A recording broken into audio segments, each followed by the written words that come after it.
what's up? Today, I'm gonna show you guys how to make a cheese Danish that's light and flaky like a croissant, but buttery and rich like a brioche. Yes, there's a little bit of lamination involved to get there, but overall, I've really simplified that process so that even a beginner can get it right. To get started, I'll grab my stand mixer, and in the bowl of that, I'll measure 165 grams of warm water, 165 grams of room temperature milk, 50 grams of sugar, 8 grams of instant yeast, 10 grams of salt, and 540 grams of all-purpose flour. Now, the dough hook goes on, and I'll mix this on low speed until it's well combined. That should take about 2 to 3 minutes, and once the dough has come together like this, I'll grab 40 grams of softened butter and add it in one piece at a time. Once that butter is in the bowl, I'll turn my mixer up to medium speed and continue to mix this for another 3 to 4 minutes or until the butter is fully incorporated. The dough will go through a sticky, shaggy phase for just about a minute, and then eventually the dough will strengthen up and start to clear the bowl like this. About 6 minutes in total of mix time here. A quick tug like this tells me whether or not the gluten is developed enough, and as you can see, there's no tearing or shearing here, so we're good. Now I'll flip my dough into a medium bowl, but before I ferment it, I'll come back with my hand and round it into a nice taut little ball like this. Rounding the dough gives us more strength up front, but more importantly, it gives us a better, more uniform starting point to roll out the dough later on. Now the lid goes on, and I'll scoot this dough out of the way to ferment for 90 minutes. In the meantime, I'll grab 2 large sheets of parchment paper and a half pound or 225 grams of softened butter. The butter I'm using here is called Kerrygold. It has a higher butter fat percentage than regular commodity butter from the grocery store, and that means it's less likely to get absorbed by the dough during lamination. Also, high fat butters are more malleable and less likely to crack when you roll them out. Cracked butter, not good for flaky pastry. Next, I'm gonna grab a ruler and draw an 8-inch by 12-inch rectangle vertically on one of my 2 sheets of parchment. To clarify, I'm making what's called a butter block, or a sheet of butter that we will later layer into the dough for ultimate flakiness. Once I've got a rectangle, I'm going to put the second piece of paper under the first one and then fold on the lines that I just laid out. Now we've got 2 creased rectangles. Sick. Now into the middle of the bottom one, I'm going to drop my softened 225 gram chunk of butter. Specifically, we need the butter to be malleable like this, but not warm and mushy. Next, I'll use the wrapper to push it down to flatten it out a little bit, and then the second piece of folded parchment paper is going to get put on top of that. I'll close the folds that I just made. That can be a little bit annoying though, given that there's a mound of fat in there just kind of wrinkling up the paper. There we go. Now the butter is trapped. From here, I'm going to flip this folded butter package over onto the seam so that the flat side is now facing up. From there, I'll grab my rolling pin and then start to flatten this butter inside of that rectangle. At first, I think pounding is the best move to flatten things out. Otherwise, the paper will get overly crinkly. Once I'm flattened a bit here, I'm going to switch to the side of the pin and push and spread the butter into the corners. The 2 papers should trap things tightly around their edges like this. That is very satisfying. Oh my gosh. Once the butter is pushed out into a relatively flat and straight-edged layer like this, I'll scoot it onto a sheet tray and then put it into the fridge to firm up while I roll out my dough. I like to keep it on a sheet tray, by the way, because it sets up into a nice flat sheet as opposed to a curvy, bendy one. Checking back on my dough now, it's been 90 minutes at room temp, and as you can see, it's about doubled in size and now it's all gassed up. My cutting board is actually a pretty good gauge for length here, so I'm going to turn it vertically, then flour my board, and then flip out my dough. I touch more flour on top to keep the rolling pin from sticking, and then using my rolling pin, I'm going to roll this dough into a long, narrow shape. As far as size here, I'm looking to roll this dough into a roughly 10-inch wide and 18 to 20-inch tall rectangle with relatively square edges. No need for perfection though. Once I'm there, I'll drop a piece of parchment paper about halfway up and then fold the dough over that paper. Then, because layering butter into dough is very temperature sensitive, I'm going to chill this dough down before we add any butter. So I'll cover it and then slide it into the fridge to chill down for about 15 minutes. At the same time, I'm going to take my butter block out of the fridge to soften up. At this point, it's fridge temp and fully solid. Not ideal for rolling and folding. If we did that now, it would certainly crack and make a greasy pastry in the process. While that warms up, let me quickly thank the sponsor of this video, Cometeer. You guys, I'm not an expert when it comes to grinding or brewing my own coffee at home, and my daily cup is usually just based on what's easy. Exhibit A is this 9-year-old drip machine that makes very, very okay tasting coffee. I really do love and prefer a properly roasted and brewed cup of coffee though. I just usually have to go to a coffee shop to get it.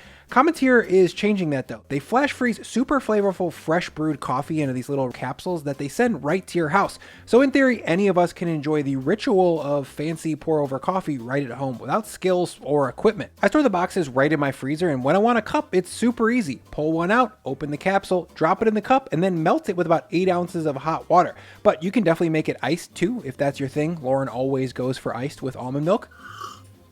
Ooh, Little nut. tastes like nut.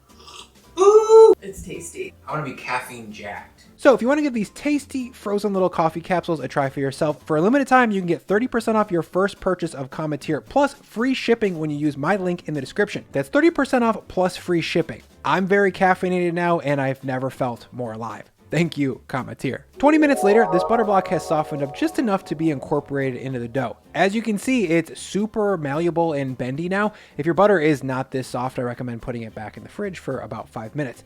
Okay, let's laminate this thing. I'll grab my dough. As you can see, it's firm now and quite a bit cooler than before. So now my cutting board goes vertical one more time and then I'll unfurl my dough. From there, I'll straighten things out just a little bit, get them nice and tight. There we go. And now I'll grab my butter block to make sure it will fit within the edges of my dough.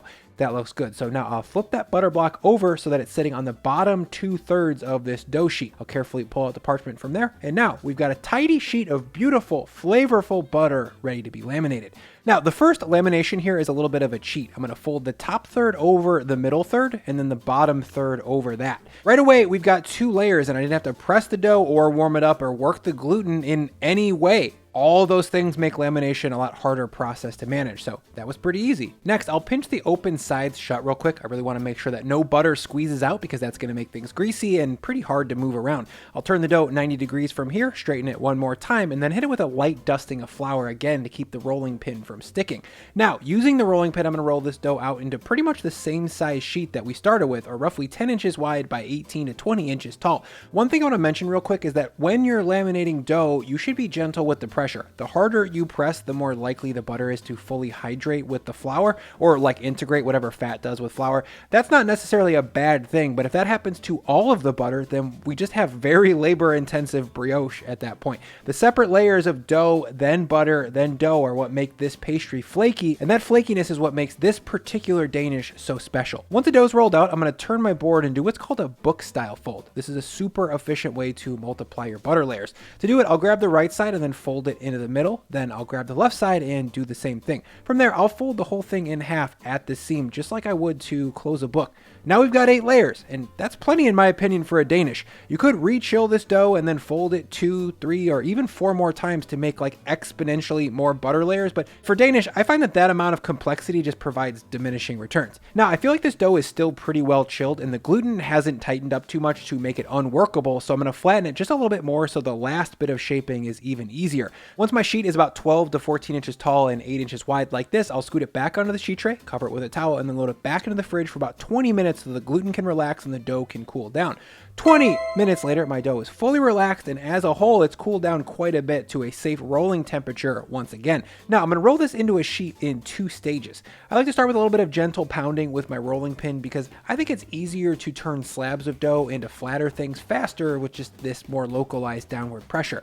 I usually switch between rolling and pounding a few different times until I've got something that's about 3/4 of an inch thick, 16 inches wide, and 10 inches tall, give or take. At that point, the dough should be getting kind of tight and snapping back, and the butter will have warmed up again. So back onto the sheet tray and back into the fridge to relax for 20 more minutes. 20 minutes later, it's time to finish shaping. Again, I'll hit this with a light dusting of flour, this time on the back side though where the seams are, so if any butter does come out, it doesn't make things greasy. Then before I roll anything else out, I'm going to cut the dough in half because this is quite a lot of laminated dough, and you can either freeze this other half or make 2 different types of danishes with it, which is what I'm going to do. More on this other half in a second. With the side that's still on my board, I'm going to roll this out just a little bit more or until it's about a 1/2 inch thick like this. Now, to cut this dough uniformly, I'm going to grab some ring molds. I'm using the largest one from my set, and if you don't have any ring molds, I'll link to these in the description, or just use a wide mouth glass. Using the dull side, I'm going to line up the spots where I want to make precisely round cuts. Then using the sharp side, I'll press out the rings. A lot of you guys might think that this is a little bit fussy and that this is wasteful of the laminated dough. I get that, but I'm always a fan of making things as pretty as they can be, and starting with a perfect round of laminated dough is going to give us an amazing final product. An alternative to punching these rounds would be to cut the other sheet into squarish pieces like this, and then cut those squares into rough triangles. To make it easy, I'll show you guys both ways so that you can decide which method is best for you. You can either have 10 large, round, pretty ones, or 24 smaller, more rustico ones. To finish off these round ones, I'm going to roll them out just a little bit more. Let's say from 3 inches to 4-ish. Now I'll flour things lightly, then using the tips of my fingers, I'll very lightly dab some water around the edges of the pastry. From here, I'm going to fold up and press down the edges to create a raised exterior with a sunken interior. Without that raised edge, the cheese would just kind of slide off in the oven and make for a really bad quality Danish. Unfortunately, I learned that from experience. Once I have this little thingy pressed all the way around, I'll use my thumbs to stretch it out just a little bit larger. This looks small right now, but it's getting about 4 times bigger once it's baked. I'll move it onto a sheet tray lined with sprayed parchment paper to proof, then I'll shape the rest. And before I add any cheese, I'm gonna use my fingertips to spread these out just a little bit more. This really helps keep that center bottom from being overly thick. To shape these little triangle ones, it's really just as simple as bringing all 3 sides into the middle and pressing them until they stick.